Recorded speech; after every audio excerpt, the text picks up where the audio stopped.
And we are back at the Aston Martin Technology Campus. For more Formula Student Online, we are here with Racing Pride. So before you go any further, we're going to need you to pop one of these stickers on your phones because we don't want you sharing any trade secrets. Proper secret stuff going on here, and everyone's phones have to be covered and you can't see anything. So this is really exclusive, so make sure you're right there with us, and thank you. Perfect. Roll VT.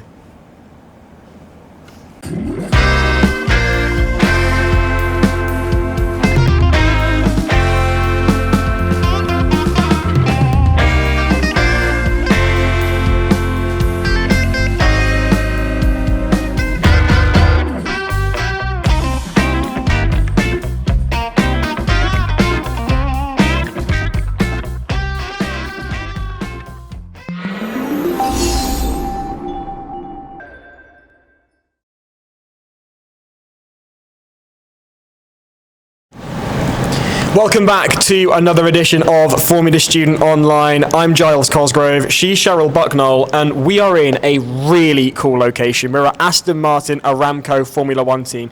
This is a pretty cool place to be. It is a very, very cool place to be. Even the clocks are cool. Not only are the clocks cool, we've got some really cool guests to talk to as well. Yes, we do. Shall we introduce our first one? Yes, we should. Well, really, I'm going to get Kira to introduce herself. So describe what you do within Aston Martin Aramco Formula One team as well. So I'm Kira, and I'm an aero performance engineer at Aston Martin Aramco Formula One team.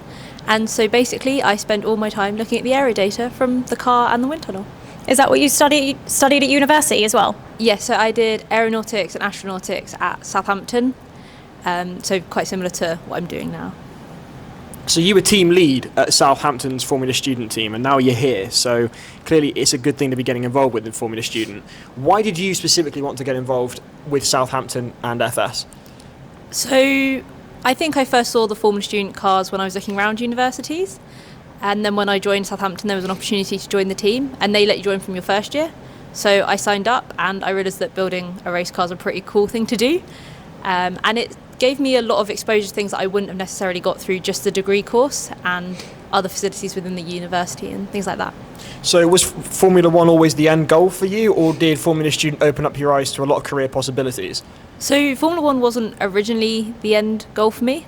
I'd always watched Formula One from my teenage years, but I wasn't obsessed with working in Formula One.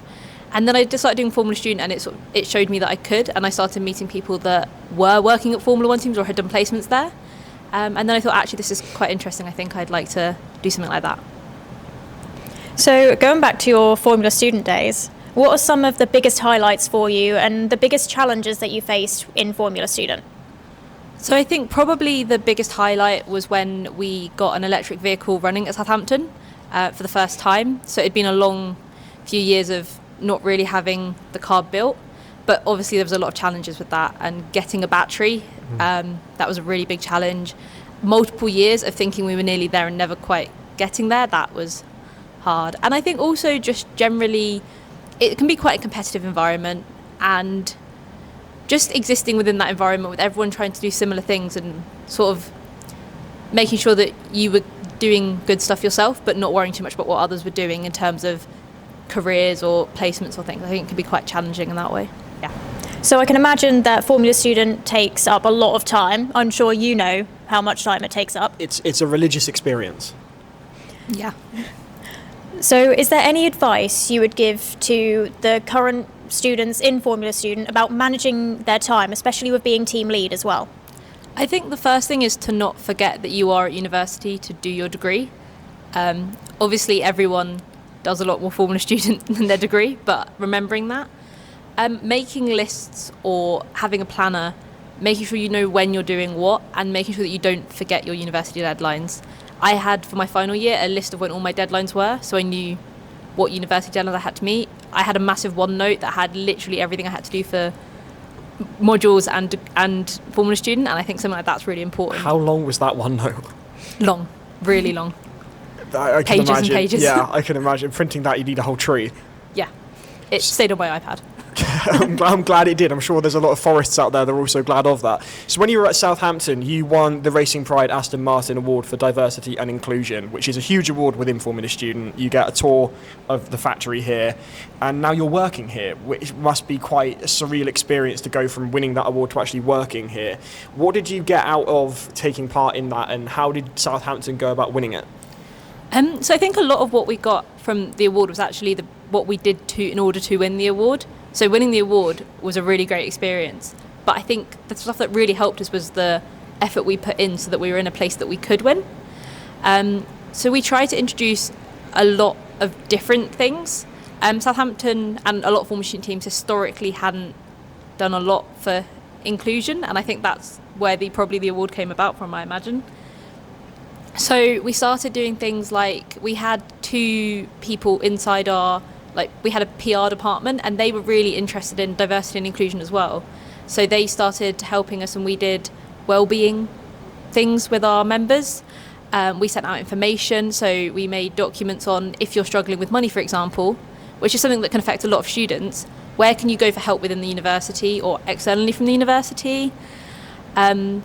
We tried to really push a culture of inclusion, and that was important and actually something that should be cared about, because it's very easy to focus on Formula Student of just building the car, but really making sure that your members are happy and want to be there is a really big part of getting the most out of people. And also having the diverse voices. So we did a survey of our members through permission for the uni. So we had to go through full ethics approval and everything to be able to do it, of tracking different things about our members. It was all anonymous, but trying to get sort of who our members were, and also anything that they had that they felt we could improve in the team. Did they need specific support? Were we supporting everybody in the right way? We probably did a lot of other things as well that I can't remember all of them. So from your perspective then, DEI isn't just about expanding the workforce, but it's about making sure that there's an inclusive environment that's conducive to improving the team's output. Yeah, I think you need to make sure you have diverse people, because that really helps you. Everyone brings different ideas, but you also need to make sure it is an inclusive environment where everybody feels that they can contribute and that their voice can be heard, and that they're a part of the team as much as everybody else in the team is a part of the team. Because just because you don't look or act or everything like everybody else on the team doesn't mean you're not part of that team. So you mentioned there that you had a set PR department within Southampton that were communicating to people more widely outside of the team what you were doing for DEI. How important was that, do you think? I think that's also really important. There is definitely 2 sides of making sure that you're internally communicating DEI and you're doing good things, but also externally communicating and showing other people that you support different DEI activities and you support different events or different days. There's definitely a balance to be struck there, but we did try and communicate on our social media and also around the university of what we were doing to try and encourage DEI everywhere. It strikes me that you were leading from the front, that it was a case of this is what we're doing, we want everyone to know about it because we think everyone should be doing this. Yeah, we definitely, I think it was very much, we wanted to make sure that people knew what we were doing. We didn't just want to help the team internally, we also want to show externally, especially in the Formula Student space, because I think it's somewhere where D&I is growing in importance and it's growing and people are seeing it more, but making sure that as Formula Student teams we're also supporting that, I think that was really important to us. Do you have any advice for Formula Student teams who want to get more involved in inclusivity and stuff like that? Where can they start, really? I think you need to remember that you don't have to do everything all at once. It's a really big area. And I think about, maybe start with what's important to you and your members. We did ask members within the team if they had anything that they felt that we should be including, things that we might have forgotten. I think that's very easy. If you're not a certain type of person or you've not had experience something, you could easily not realise that you should be including that. But you can start small. There's nothing wrong with trying small things, but making sure all your members feel welcome and showing that you're an open environment and having someone there for your members to talk to if they don't feel like maybe they might not feel like they can talk to the team leaders, because that's quite scary if you're a first year engineer.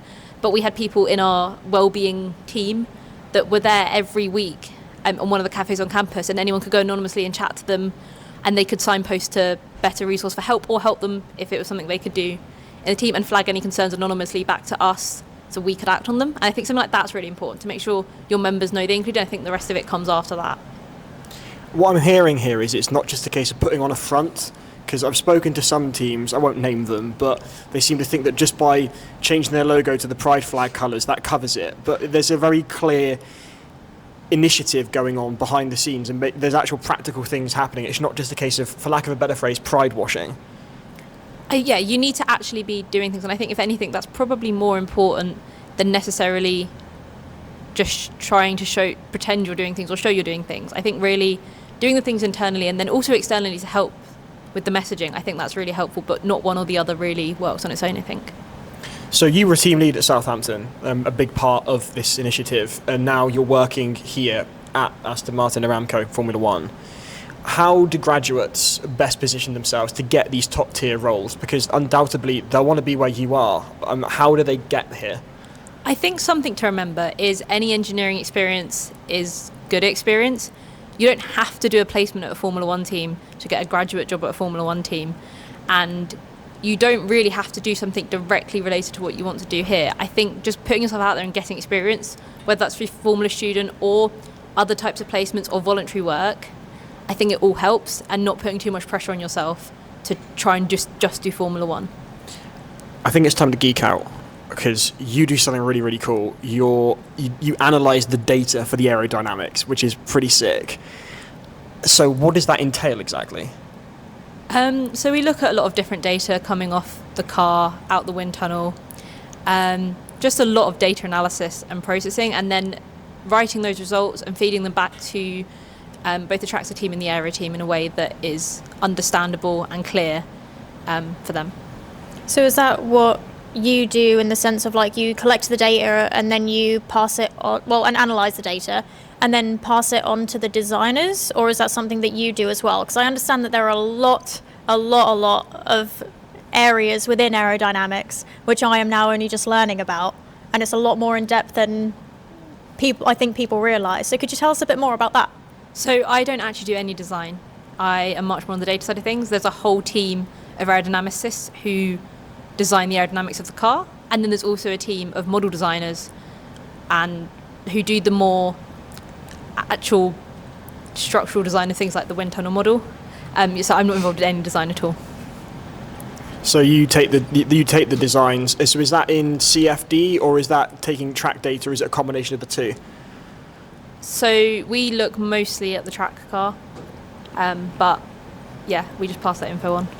That's fantastic. Really, really great stuff. That's really cool. Like, I'm learning a lot more about like engineering in general, not being an engineer. It's great to see you learning, because I think it's proof positive. You don't have to be naturally clever. Not that I ever believe that anybody is naturally clever. I think you just work at it. Choose your words carefully. I'm choosing my words carefully. You don't have to come from a STEM background. You don't have to have done physics at A level. You don't have to have done maths at A level to understand all of this. I did do maths at A level and physics at A level. We're going to have to cut all of this out, because you know what I'm trying to say, and I'm absolutely making a mincemeat of it here. I know, but it's funny. Great. I'm glad you're finding it funny. I'm just finding it extremely uncomfortable as we're going along. No, it is true though. Like, I did do physics and maths at A level. Didn't become an engineer with it, but it's all very, very interesting, and I'm really excited for more viewers and people wanting to get into Formula One to learn more about it. Even if people don't want to get into Formula One or be an engineer, it's just very interesting. Nice stuff. Kira, thank you ever so much. Is there any last bits of advice you have whilst we've got you? I think just with Formula Student and with your career, just keep working at it. And Formula Student can be really, really fun. It can be very stressful, but very fun. And I think it's hard work, but it's definitely worth it, and I would recommend doing it. Thank you very much indeed. Thank you so much for your time. It's been amazing talking to you, and you've taught me a lot, so I'm loving it. Thank you so much for watching and for joining us here at Aston Martin Aramco Formula One team. Another Formula One factory. Absolutely incredible. We're ticking them off. We are. So if you want to see more, don't forget to like, subscribe, and hit that bell icon to be notified when we post. We'll see you next time.